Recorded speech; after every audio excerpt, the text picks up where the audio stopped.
劉偉強拍《無間道》啦，就叫我上去面試，應該話係傾偈同阿 Alan 麥兆輝，佢仲俾我揀，你想做林家棟定係傻強啊咁樣，一個就係差佬嚟嘅，就正面啲咯，同埋你冇試過，你知你喺亞視成日都做嗰啲古惑仔角色，可能傻強你會覺得冇咁突破咯。我但係喺亞視做啊嘛，冇人睇過噶嘛。如果我長期做呢啲角色，咁咪好純熟啊，但係冇人睇過呢個係優點喎。咁我今次做，咁人哋咪好似第一次睇咁樣，一個新人居然可以咁熟練嘅演技，你話係咪幾好咧？咁你做傻強啦！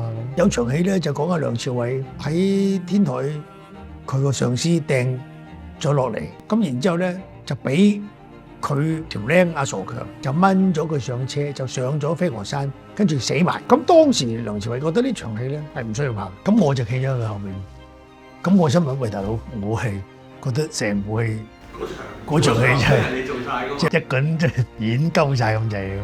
嚇你大佬你話冇需要玩撚完咁我咪，但我冇出聲，我企喺後面默默咁睇撚住個命運點樣對待我。嗱我話俾你聽啦，所以點解咧我咁撚尊重梁朝偉啫？佢只係提出一個疑問嘅，佢第二朝早佢咪係準時出現喺飛鵝山。點解我咁講？